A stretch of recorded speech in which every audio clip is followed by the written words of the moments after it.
Everybody ready? Yeah. All right. Just put a pause in between. Or something. All right, welcome back, family, to Real Talking Real Estate. I am the money man, K-Dub's best, K-Dub's finest in the building, the philosopher and the closer. Yes, sir. Yes, What's sir. going on, What's fellas? up? What's up? What's up? What's up? What's up? What's up? Man, we just did a fantastic live. If for the people out there, you know what I'm saying, that really want to go there and check it out, you know what I'm saying, a fantastic live on teachers and standardized testing. In honor of back to school. In Yeah. honor of back to school. Yeah, because the children is back in school. Yeah, there is. Thank For God. real. Thank God. I can do some work now. Yeah. Hey, get back and let recess exhaust them. And then, you know what I'm saying, you come back to the crib, you know what I'm saying, you tired, you ready to go to sleep. Yeah. Oh, most definitely. So we here to talk about today, fellas, we here to talk about leads. This is another episode of the business series. Talk about leads, you know what I'm saying? The leads and the lifeblood. Lifeblood, is that a word? Lifeblood?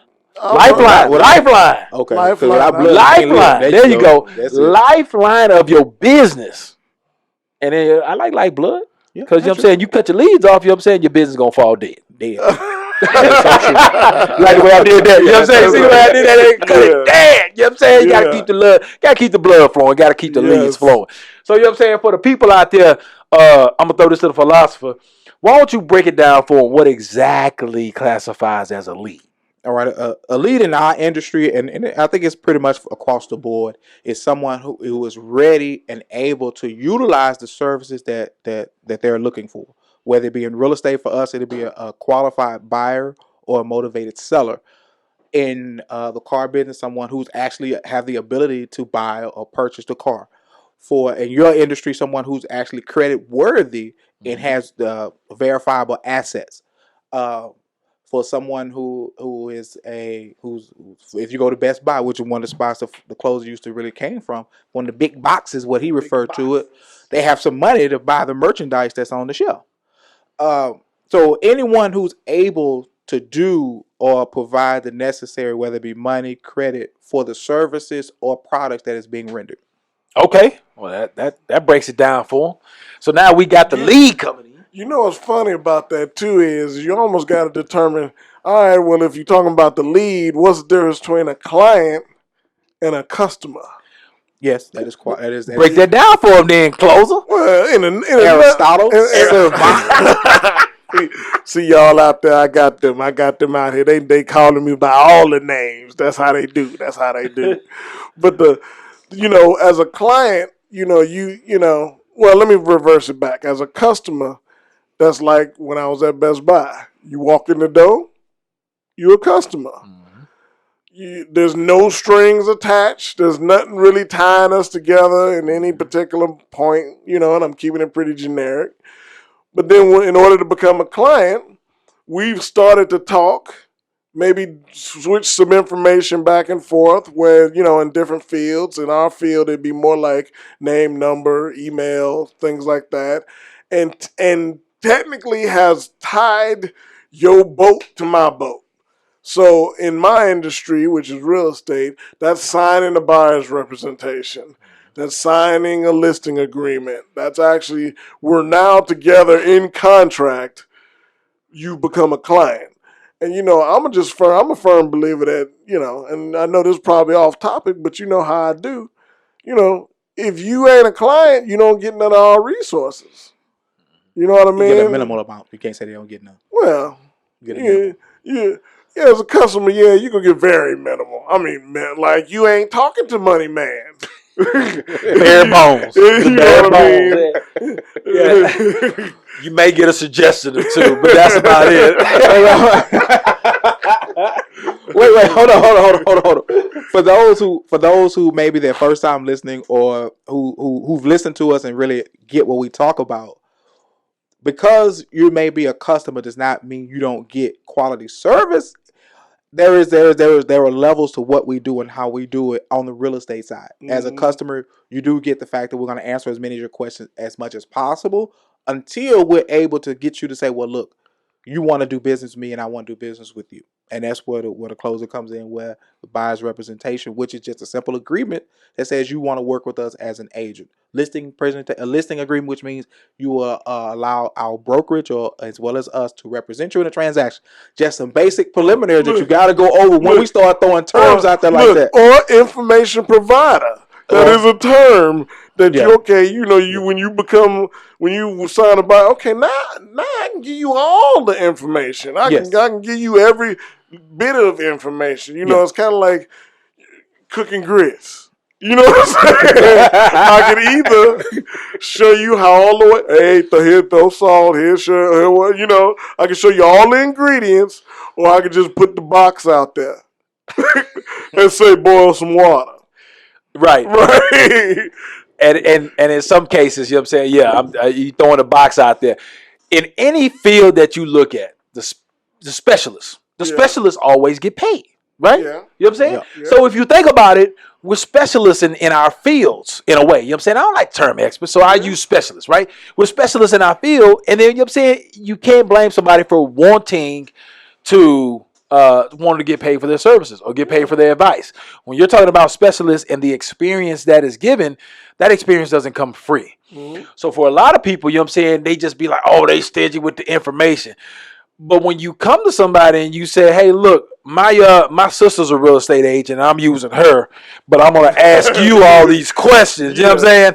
Like, you're not going to get all the information and then run and bring the business to your sister. Your sister get paid off of it. Yeah. And she may not know anything. That's a hard one to say, because we've all been in that one place before where, they ask you all the questions, but they still go to their sister. So that's where you get the idea of, we get confused, or customer service kind of like you treading their line, because for a fact if they not going to work with you, but they still want, because you're more readily available or you're accessible to whatever method that they're doing that they want to ask. So that's a whole nother subject, saying, what do you actually give them the information and but why? You know what? I got a question for you, philosopher, because this is where I think about it, right? So we at Starbucks, right? And I run across an attorney. And I'm sitting there and we talking, chopping it up. And I just happen to have a friend that needs some legal advice. And so I'm asking the attorney, well, what about this? And what about that? How far does that attorney go before he says, okay, I need you to either sign a retainer? You know what I mean? I need you to call my office and not far. You know what I mean?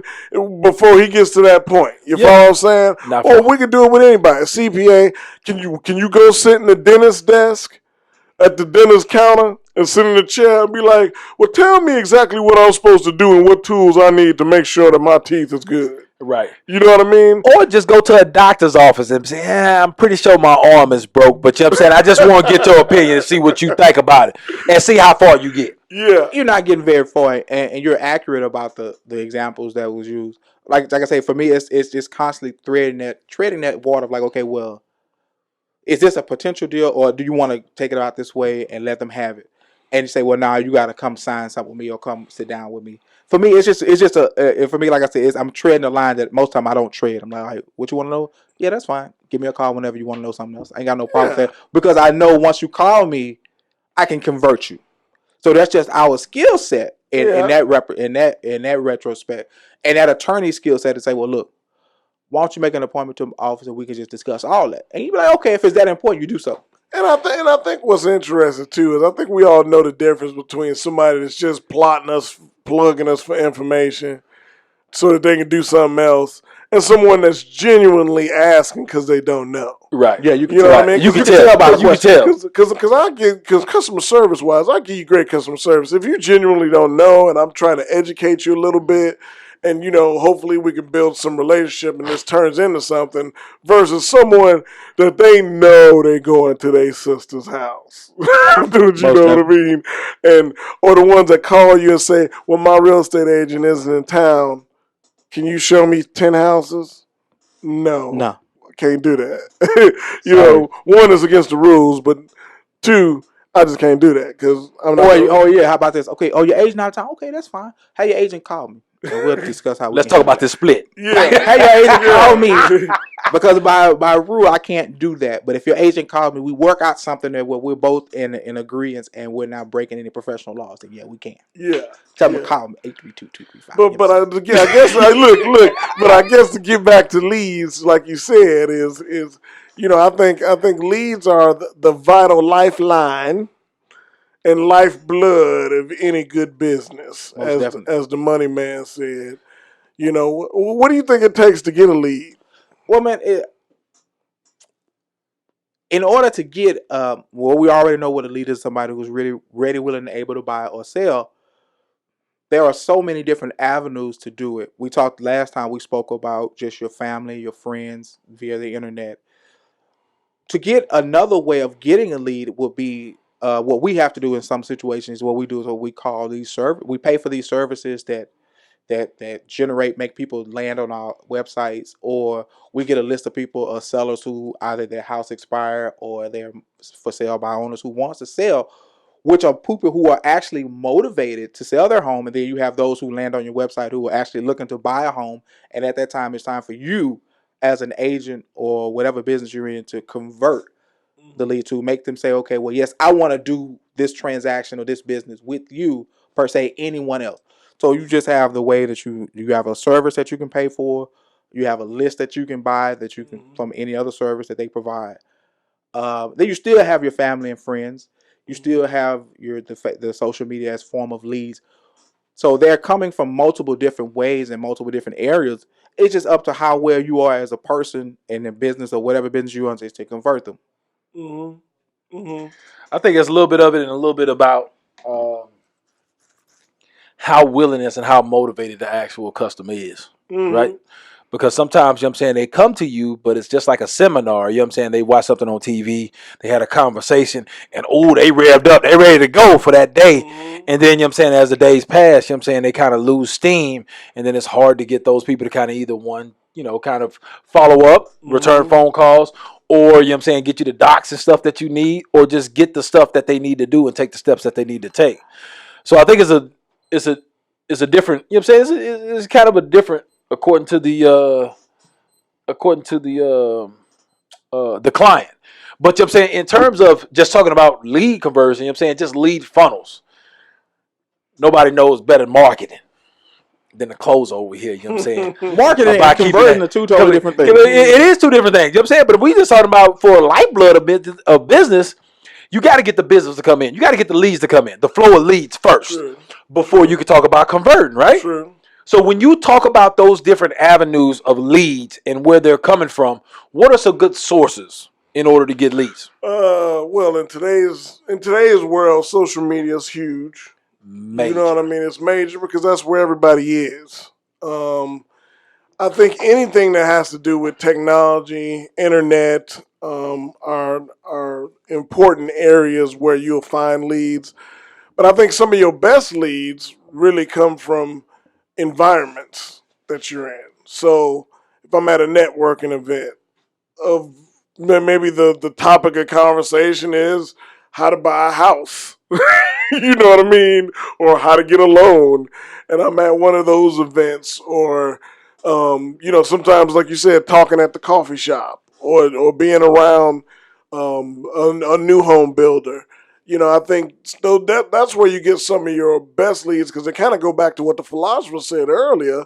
It's kind of like with the expireds and the for sale by owners. They pretty much already raised their hand and said, I'm thinking about buying a house Or selling. or selling, and I need to figure out, on this side, we need to figure out, are you ready, willing, and able?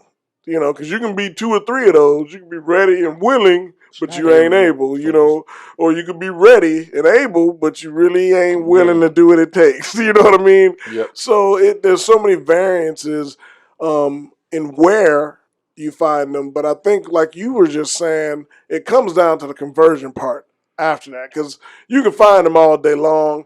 But if you don't put them in the right situation or environment that's best to fit their needs and their drive and their thought process, then you won't convert them anyway. You know what I mean? And they'll just be names on a piece of paper. Of You know course. what I mean? or people that you can't get in contact with. I see. You know, made that statement like twice, dog. Is that the struggle right now, dog? Like the people don't want to call you back and email you or text you back. Man, you know what I'm saying? It's the game. It's the That's game. I think, The game of real estate. You know how that works. well, you know, like you said, we've always said this, that it's a numbers game. We don't want it to be. I mean, the funny part about it, as the professional, we don't want it to be a numbers game. We don't want it to be, we got to get 1,000 leads in order to talk to 10 people and so on and so and forth. just to convert to We'd rather get 10 people that want to buy a house or sell a house that we can convert. That's serious. You know, we'd rather the numbers be smaller. But like you said, the motivation varies from person to person. Situation varies. You know, maybe you get them and their credit ain't so good. Mm-hmm. So now we know that we got to wait 3, 6, 9, 12 months, depending on where it's at, to get it where it needs to be. You know, but the funny part about it is I love the people that come in that's completely ready. They got the money, they got the credit, and you trying to call them for one piece of paper. You like, can you send me back the form so I can move to the next step? Next step, yeah. And then this is the one you love. Then they send it to you like 2 weeks later. So now you 2 weeks behind, and they like, well, when we gonna get done? You know, you do understand that we 2 weeks behind now. Well, I gotta move out next week. What? They're killing you on that boy, dog. You know, the idea of getting the lead, giving them a talk to you, and converting them. We run into that a lot of where they don't call back, they don't answer text, they don't answer the email, and it kind of dampers you as a person because you're like, am I actually doing this right? Mm-hmm. And you know you've been trained and been taught the right way to do it, and you're actually doing this right. And it goes back to the idea the people that we're dealing with are evolving, and it wants to be on their time. So we don't want to do a numbers game. We do want that ready, able, and willing buyer, but we still have to know that what is the one thing that to tune into their world to get them back to, or get them to where they say they want to be. If they want to buy a house. Okay, if you want to buy a house, we gotta talk to each other some way, one way or another, and it's kind of difficult to remember how we tuned into them. So I just believe on the conversion side, wherever you found that lead at, whether it be if they was on the website, they came through a landing page website, I think you just have to kind of deal with them that way. Mm-hmm. If you got them on Facebook, I think you just gotta deal with them on Facebook, whether it be the messenger, the chat, whatever the case may be. If you got them at the coffee spot, okay, let's meet at the coffee spot. Let's go catch you at the coffee spot. And I think that'll help the conversion rate higher by trying to, where you got them at, that's where you got to deal with them at. And I think it also is important that you understand that it makes that first conversation very important. Because you got to get some keys out of that first conversation, not only for your benefit, but for the benefit of the future client, because they don't know what they don't know. So it's important that you out of that conversation, you find out what their motivation is. Why are they buying a house or selling a house? Because that might be an important, and sometimes they forget it with life. Yes. Life happening. Well, I got to go to the football games. I got 4 kids. You know, she just doing dancing, and they don't forgot why they even selling the house. All they looking at is the issues of, I got to keep it clean, and I got, you should be keeping it clean anyway. But not everybody live the same. You know what I'm That's saying? another topic. but you know what I'm saying? For real, man. If we can get some of those key points out early in the conversation, in that first conversation, I think it helps to draw them back in because they get lost with their life. We only focusing on their transaction or their deal or their situation, but they're dealing with everything in their life along with that situation. So as a professional, we got to make sure we understand that and that we keep that in mind when we go to make that second phone call, third phone. We ain't got in touch with them. On the 4th phone call, it's got to be one of those, hey, I know you're probably dealing with life right now. You know what I mean? Or I know you're busy with football practices, but I need to get this piece of paper over to you, and I need to get it back in order to stay on your time schedule because you said you needed to be gone in 3 weeks, and we already in week 2. You know? That's interesting right there, Doc. When we talk about converting a lead from one stage to the next, I forgot that there are so many different stages of conversion, from whether they go from an idea of someone we're just trying to get in touch with to have that initial appointment to get those, Mm-hmm. to see if they want to do businesses with us, and if they do, to get the initial sign of initial documents too. Oh wow, okay, I need, if we're gonna do a real estate transaction on the real estate side, okay, I need you to get all your documents to the money man. I need you to get the help with getting paycheck, check stubs, tax returns, and things Mm-hmm. like that. There are so many conversions that you have to go through, and that's the reason why when we talk about these things, there are so many ways a deal can fall apart, and it can fall apart in so many different areas. Um, when we convert, or when we're trying to convert, or talk about the conversion side, we have to understand, and the people have to understand that each stage is just as important as the last one. Yep. We can't downplay. Okay, well, yeah, we finally got the buyer's representation signed. Okay, that's great, but no, just because you got that signed doesn't mean that you've got them closed. Yeah. And whenever we're talking to the folks, we have to create that sense of urgency as well within their life of dance, football, Mm-hmm. overtime, Mm-hmm. undertime, downtime, whatever Yeah. that they feel like their time is. And that's kind of a way to keep us on track and to keep them on track by creating sense of urgency Mm-hmm. on both ends. And which is a good thing, because that way you maintain a little bit of fire up under their butt to get Desire. stuff Mm-hmm. that they need to have done. But in some cases, you know what I'm saying, just depending on the circumstance, regardless if they want to, just kind of divulge that to you or not. Sometimes people motivation kind of just goes by the wayside. You know what I'm saying? No, you got you got to dig it It's, out. just, But you're right. it's the craziest thing. Man, It's the craziest thing. No, I'm just playing. But you're right though. It But does we- kind of just like fall by the wayside, and you get to a point where I'm just tired of trying to pick you up and put you back on the road. Like, okay, if you want to fall, I do it once or twice, but after a while, like, okay, I'll just let you stay there until you're ready to get up and come on, Yeah, let's you get come on back. board. So let's talk a little bit about now you have a lead that comes in. Let's say this person is a customer. You know what I'm saying? And they're talking to an agent for the first time. What would you say are some good initial questions that they should ask their actual real estate agent that they're talking to actually figure out if they can gel with that person or not, if they can do business with that person? I throw that to the close. What you got? Some questions from the customer side. From the customer side of it. Before they become a client. Yeah, before they become a client, they're They're still a customer. lead. So you know what I'm saying, they're trying to figure out, you know what I'm saying, if you guys can Yeah. dance in this marriage, right? I really think there's only about 2 or 3 questions, because any good agent, they should be answering a lot of the questions just through the conversation of what they do, unless they don't know what they do. Okay, which is a whole nother A whole animal. nother animal. Okay, well, and so first thing they need to know, I would think, is what's the expectations that they have for an agent. And if I know what expectations, as a customer, if I know what expectations I have for my agent, I'm going to ask them, I'm going to say, well, I have certain expectations that I have for my agent. And the agent is going to probably say, well, what are those? Yeah. And then being able to go through them. Oh, communication. Oh, that's a hammer. I always want to know what's on top, what's happening, da da da da da. But then that also opens the door for the agent to say, well, I also have expectations for my clients. And my expectations are this: when I call, you either call me back or you send me a text, Right. and so on and so forth. But I think it's also important for them, me personally, I don't believe that that accolades and awards and all that stuff determine how good of an agent you are, right?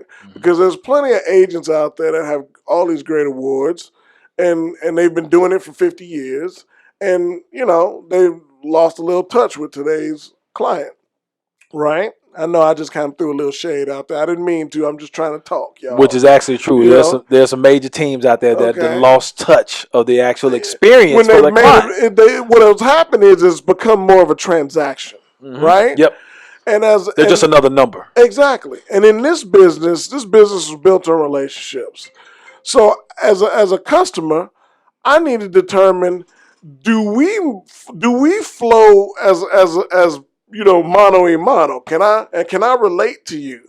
I might ask for background. I might ask for background, like what did you do? How long have you been doing this? And so on and so forth. But that's not going to be my determining factor. Because there are some great new people out there. The dilemma is they haven't done a whole bunch of stuff yet, but they're going to work their butt off for you, right? I need somebody, I'm going to ask a question. I need to ask questions that's going to determine whether or not truthfulness and integrity and character, these are the things and the qualities I'm looking for as a customer on that side of the table. But if I flip it over and I flip it over to me and I'm on the other side, I'm asking these same questions. That's why I say a lot of times customers don't have a lot of questions because I'm talking to this. Look, my code of ethics is character, integrity, da-da-da-da, and that's because of this and this and this. And here's some reviews from former clients that back up what I just said. Right. Now when you want to, the most important thing for me as an agent to you, customer, if you decide to do business with me, is that this is about you, not about me. Okay? And I'm more than happy to tell you about me, but really, what's important to you, customer? Why is that important? And, being able to go 3-4 levels down in a question so that you really dig the heart of the motivation and why they actually doing something. So I don't know if it's as important for the client or customer to ask a million questions per se of their agent, other than what type of things they do on a day-to-day basis. You know what I mean? Like, what's your schedule? Like, if I need to call you, how do I get in touch with you? I think it's really more important. It's just a conversation. And at the end of that conversation, a good agent's going to ask for the business. Because I'm going to ask for the business a couple times in that conversation. But at the end of the conversation, I'm going to look at you straight up in the eye and I'm going to say, okay, based off of what I told you and what you told me, it looked like we a match. Do you want to do business together? And then I'm going to sit there and shut up and let them talk. Okay? Because they might say, I'd love to do business with you, Walter, and sign on the dotted line. And they might say, Walter, I really love to do business with you, but I got a couple more questions. Well, I need to answer those questions. You follow what I'm saying? Right. So it's really more of a conversation. And that's why they call them the closer. You know what I'm saying? Closed mouths don't get fed. You know what I'm saying? We going for the business at the end of the day. At the end of that conversation, closer need to know where we stand. You know what I'm saying? There ain't going to be no question mark. It's like I say there, the philosopher has the same concept, and you, Money Man, you had the same concept too. Oh, of course. We feel we the best for our client, right? Right. Our confidence level is very high. Not because, from an ego standpoint, more from an experience, like I've experienced this, and then what I haven't experienced, we're gonna go find the answer for together. Right. And so if I can show that to a client and embody that in my conversation, I usually don't have a problem with people converting people over to I'm gonna do business with you. Right. Because they feel the way if you sitting in the door with me, you're like, man, I trust him. And what do we always say? People do business with people that they like and they trust. Yes. It's as simple as that.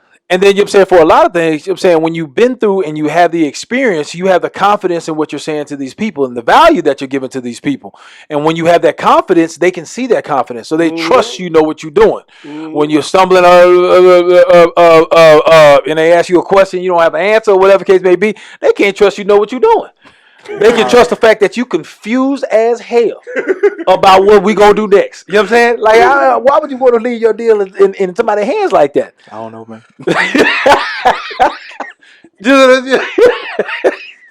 It just don't make any sense. It's the truth. It just don't make any sense. You're just putting the people out there who have a speech impediment, dog. I mean, if you got a speech impediment, you know what I'm saying, that's completely different. That's a disability. Okay, dog. Oh man, that ain't a disability. It might just get nervous, man. Some people just get nervous. Dog. Hey, if you do get nervous, you know what I'm saying, then that just shows, you know what I'm saying, there's a lot of stuff that you don't know. Ooh. Wow.